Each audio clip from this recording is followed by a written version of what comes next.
शिवसेनेचे वरिष्ठ नेते शंभूराजे देसाई सर आपल्या सोबत आहे. सर काय सांगणार? काल शपथविधी ग्रँड शपथविधी झाला, परंतु प्रश्न आहे खाते वाटपाचा काही फॉर्म्युला ठरलाय का? शिवसेनेला काय मिळणार नेमकं? नाही, आता शिवसेनेबाबतीत जर म्हणाल तर आम्ही सर्व आमदारांनी पहिल्याच बैठकीमध्ये शिवसेनेतले सर्व निर्णय घेण्याचे अधिकार पक्षाचे मुख्य नेते आदरणीय एकनाथजी शिंदे साहेबांना दिलेले आहेत.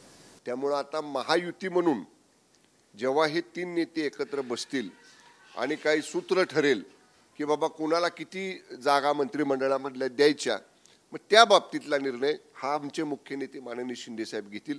त्यामुळे आमच्या सर्व आमदारांनी एकमतानं हा निर्णय घ्यायचा अधिकार साहेबांना दिलेला आहे. साहेब जे सांगतील त्याप्रमाणे सगळी शिवसेनेच्या आमदारांची पुढची कार्यवाही होईल. पण मला एक सांगायचं आहे की या विधानसभेच्या निवडणुकीला महायुती म्हणून महाराष्ट्रातल्या मतदारांसमोर जनतेसमोर जाताना नेतृत्व या महायुतीचं हे मुख्यमंत्री तत्कालीन मुख्यमंत्री माननीय एकनाथजी शिंदे साहेबांनी केलं होतं. आणि त्यांचा चेहरा घेऊन महायुती आहे, महायुतीमधले बाकीचे नेते पण होते, पण एक आश्वासक चेहरा म्हणून माननीय शिंदे साहेबांचा चेहरा घेऊन आपण मतदारांच्या समोर गेलो. माननीय शिंदे साहेबांच्या नेतृत्वाखाली महायुतीनं ज्या योजना आणल्या, मुख्यमंत्री माझी लाडकी बहीण, मुख्यमंत्री माझा लाडका युवा, मुख्यमंत्री माझा लाडका शेतकरी, अशा सगळ्या घटकांना बरोबर घेऊन त्यांच्याकरता जे काम केलं 2.5-2.5 वर्षात माननीय शिंदे साहेबांनी आणि महायुतीच्या सरकारनं, ते सगळं बघून हे घवघवीत एवढं मोठं प्रचंड यश जनतेने आपल्याला दिलेलं आहे. आणि म्हणून अशाच पद्धतीचं काम हे पुढं करायचं असेल म्हणजे पुढं चालू ठेवायचंच आपल्याला, दुमतच नाही. काल नवनिर्वाचित मुख्यमंत्री फडणवीस साहेबांनी सांगितलं, शिंदे साहेबांनी सांगितलं, माननीय दादांनी सांगितलं की आम्ही एकत्र काम करू. आणि त्यामुळं मी आपल्याला एवढं सांगतो की हे तिघजण बसतील आणि अगदीच तशी आवश्यकता भासली तर वरिष्ठ नेते जे महायुतीचे आहेत दिल्लीतले माननीय अमित शाह साहेब, त्यांच्याबरोबर या संदर्भातला कदाचित चर्चा करून अंतिम निर्णय लवकरच होईल. सोलापूरच्या मरकडवाडीमध्ये राहुल गांधींच्या उपस्थितीत मोर्चा निघणार आहे, जिथे बॅलेट पेपरचा प्रयोग जो आहे तो झाला होता. वायनाडमध्ये निघायचा का? मग वायनाडमध्ये काँग्रेस जिंकली ना, बॅलेट पेपरवरच जिंकली ना, तुमच्या बॅलेट बॉक्सवरच जिंकली ना, मग तिथं पण काढायचा का मोर्चा? मला एक समजत नाही. राहुलजी गांधी साहेब एवढे मोठे नेते आहेत, दिल्लीतले विरोधी पक्ष नेते आहेत, लोकसभेतले. सुप्रीम कोर्ट हे देशामध्ये सर्वोच्च आहे.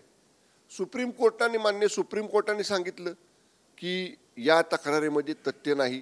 बॅलेट तुम्ही निवडून आला तर बॅलेट पेपर व्यवस्थित, बॅलेट बॉक्स, आणि तुम्ही पडला तर बॅलेट बॉक्स चुकीचा. हे ज्याच्यावर निर्णय निकाल माननीय सुप्रीम कोर्टने दिलाय त्याच्यावर सुद्धा परत मोर्चे काढायचे म्हणजे केवळ आणि केवळ आपल्या पराभवाचं खापर त्या निर्जीव वस्तूवरती फोडायचा हा केविलवाना प्रयत्न आहे. गृहमंत्री पदावरचा दावा सोडला शिवसेनेनं की कायम आहे? तुम्ही त्याच्यावर दावा करणार आहे या बैठकांमध्ये? आता या अंतर्गत चर्चा आहेत पक्षाच्या मध्ये, महायुतीच्या मध्ये असणाऱ्या चर्चांच्या बाबतीत माध्यमांच्या समोर काही बोलणं आता तरी उचित नाही. त्यांनी दावा केला होता यापूर्वी, म्हणून योग्य स्तरावरती या सगळ्या गोष्टींची चर्चा सुरू आहे. उद्या परवा म्हणजे 7, 8 आणि 9 3 दिवस आता अधिवेशन आहे. माननीय विधानसभा अध्यक्षांची निवड आहे. ह्या सगळ्या प्रक्रिया एका बाजूला चालू राहतील आणि त्याचबरोबर कुणाला किती मंत्रिपदं मिळायची, कुणाला कुठले विभाग मिळायचे याची सुद्धा चर्चा ही तिघजण मान्य शिंदे साहेब, मान्य फडणवीस साहेब आणि मान्य दादा एकत्र बसून करतील. कुठलाही वादविवाद याच्यामध्ये होणार नाही, कुठलाही ताणतणाव याच्यामध्ये होणार नाही. खेळीमेळीच्या वातावरणात, काल मान्य शिंदे साहेबांनी सांगितलं तसं खेळीमेळीच्या वातावरणात यातनं समन्वयातनं योग्य तोडगा निघेल. छगन भुजबळ म्हटले की जेव्हा देवेंद्र फडणवीस मुख्यमंत्री असताना त्यांनी उपमुख्यमंत्री पदाची शपथ घेतली तेव्हा तेही काही काळ नाराज होते, परंतु त्यांनी काम केलं. आताही शिंदेबाबत तसंच होईल की नाराजी असते, परंतु नाराजी दूर करून ते महाराष्ट्राच्या हितासाठी काम सुरू करतात. नाराज आहेत असं कोण म्हटलं? म्हणजे मी परत एकदा भुजबळ साहेबांचा आदर राखतो, आम्ही सन्मान करतो त्यांचा, पण माननीय एकनाथजी शिंदे साहेब नाराज आहेत हे कोण म्हटलं? असं बिलकुल नाही ना. हे बघा, माणसानं गेली 2.25-2.5 वर्ष एवढी मेहनत घेतली, एवढं काम केलं, निवडणुकीत एवढी मेहनत घेतली, एवढं काम केलं, थोडासा त्यांना थकवा आला म्हणून 4 दिवस ते आजारी होते. आजारपणासाठी ते नेहमीच गावी जातात. गावी जाऊन त्यांनी विश्रांती घेतली. बॉडी लँग्वेजवरून ऐका जेव्हा थोडंसं इथं ट्रीटमेंट घ्यायला पाहिजे असं स्थानिक साताराच्या डॉक्टरांनी सांगितलं, तेव्हा ठाण्यामध्ये त्यांनी ट्रीटमेंट घेतली. त्यांचे काय MRI वगैरे करायचे होते ते केले आणि ते आले ना मुंबईमध्ये. म्हणजे एखादी दुसरी जर व्यक्ती असती, आता मला कोणाचं नाव घ्यायचं नाही, पण अनेक मोठे नेते असे आहेत की निवडणूक झाली की दुसऱ्या दिवशी सकाळी परदेशात जातात आणि 15 दिवसांना माघारी येतात. तसं तर नाही ना. त्यांनी बिचाऱ्याने, आम्ही नेहमी मान्य शिंदे साहेबांना सांगतो, साहेब तुम्ही अंगावर खूप गोष्टी काढता, तुम्ही एवढा स्ट्रेस घेऊ नका, एवढा तणाव, एवढं त्रास, एवढं शारीरिक कष्ट तुम्हाला योग्य नाही तब्येतीच्या दृष्टीने. पण ते लोकांच्या कामाला प्राधान्य देतात. 24/7 लोकांसाठी राबणारा तो नेता आहे. त्यामुळं तो थकवा काढायचे थोडासा जर असला चेहऱ्यावर, पण आता आम्ही त्यांच्या जवळ आहे ना. जे कोण बोलतायत माननीय शिंदे साहेबांबद्दल, आमचे एवढे तर ते त्यांच्या सहवासात नाहीत. आम्ही साहेबांना 20 वर्षापासून मी त्यांच्याबरोबर आहे.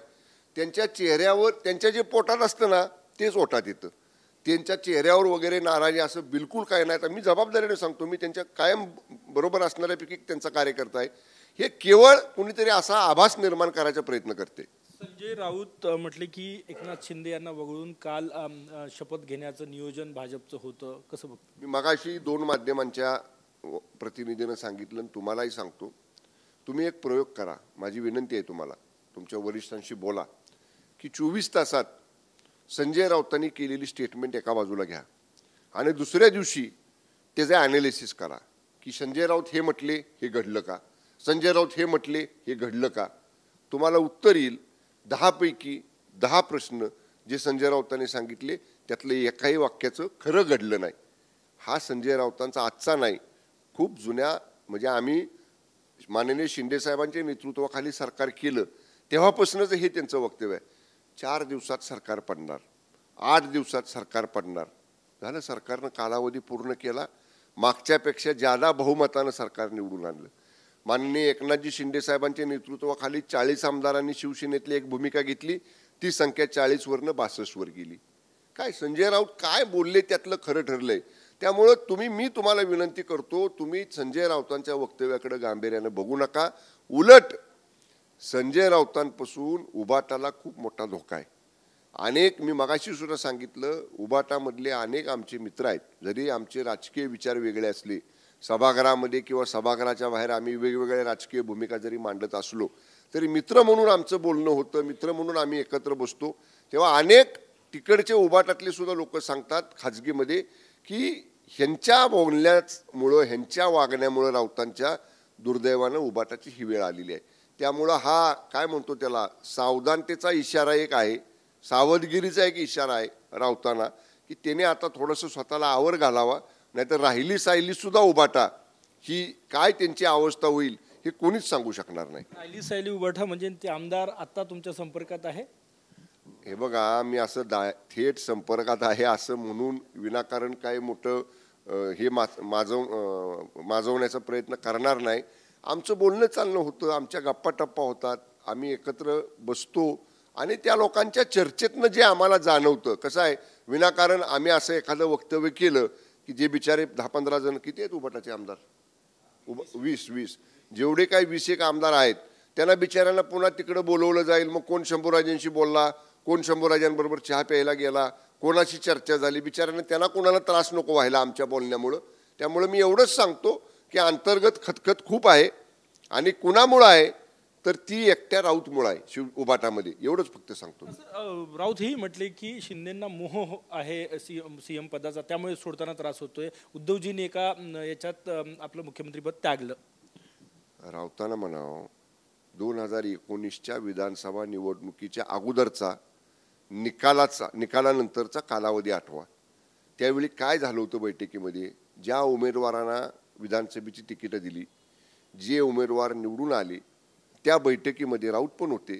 त्या बैठकीमध्ये माननीय उद्धव ठाकरे साहेब म्हटले होते आमच्या सगळ्या आमदारांकडे पुढं बोट दाखवून की तुमच्यातल्या शिवसैनिकाला मला मुख्यमंत्री करायचं आहे.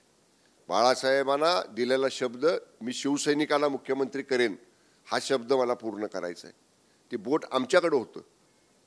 आज 2019ला जेव्हा महाविकास आघाडी झाली ते बोट स्वतःकडे कसं आलं? कारण बरं त्यावेळी नाही शिवसैनिक दिसला कोणी मुख्यमंत्री करायला.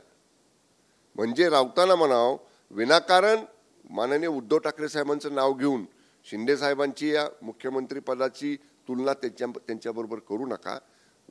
माननीय उद्धव साहेबांना ही महाविकास आघाडी करायला कुणी भरीस घातलं, माननीय उद्धव ठाकरे साहेबांना महाविकास आघाडी कुणी करायला लावली, ह्या सगळ्याचा इतिहास महाराष्ट्रातल्या जनतेला माहिती आहे, शिवसैनिकांना माहिती आहे, शिवसेनेच्या आमदारांना माहिती आहे. त्यामुळं सगळेजण ओळखून आहेत. म्हणूनच आज जी अवस्था, मी परत सांगतोय, जी अवस्था उबाटाची झालेली आहे त्याला केवळ आणि केवळ कारणीभूत विश्वविख्यात शिवसेनेचे जगविख्यात विश्वज्ञानी जे स्वतःला समजतात ते प्रवक्ते संजय राऊत आहेत. शेवटचा प्रश्न सर माझा, अजितदादा आल्यामुळे वाटा थोडा कमी होईल असं वाटतं? कारण की गेल्या वेळेस तुम्ही जेव्हा मुख्यमंत्री पदाची शिंदे साहेबांनी शपथ घेतली होती. नाही ना, बघा दादा काय आज आले नाहीत. पाठीमागचं जे सरकार महायुतीचं होतं त्या सरकारमध्ये सुरुवातीला शिवसेना आणि भाजप होते. त्याच्यानंतर जेव्हा माननीय अजितदादांचा निर्णय झाला सत्तेमध्ये यायचा, अजितदादांच्या 40 आमदारांनी सत्तेला महायुतीला समर्थन दिलं, त्यावेळी काही खाती शिवसेनेकडे असणारे आपण अजितदादांना दिली, काही खाती भाजपकडे असणारे आपण त्यांनी अजितदादांना दिली. त्यामुळे दादा काय आज आलेले नाहीत ना, दादा 1.5 वर्षापूर्वीच महायुतीमध्ये आलेले आहेत. एक साहजिक आहे की त्यामुळं थोडंसं कोणाला तरी पुढं मागं सरकावं लागणार आहे, कोणाला तरी ॲडजस्टमेंट करावी लागणार आहे. पण तो अधिकार ना माझा आहे ना इतर कोणाचा आहे. त्या बाबतीतला निर्णय हे तिघजण मी परत सांगतोय, शिवसेनेच्या बाबतीतला, महायुतीच्या बाबतीतला निर्णय हे माननीय शिंदे साहेब, माननीय फडणवीस साहेब आणि माननीय अजितदादा हे तिघजण बसून करतील. कुठलाही ताणतणाव तुम्हाला याच्यामध्ये दिसणार नाही. क्रायटेरिया काय ठरला आहे सर मंत्रिपदा तुमच्या पक्षामध्ये, की कुठल्या आधारावर मंत्रिपद दिली जाणार आहे? ते मंत्रिपदाची नावं अंतिम झाल्यावर कळतो. हा क्रायटेरिया होता ही यादी फायनल करताना, त्यामुळे तो अगोदर कळत नाही. कॅमेरामॅन साईसह गजानन उमाटे, TV9 मराठी, मुंबई.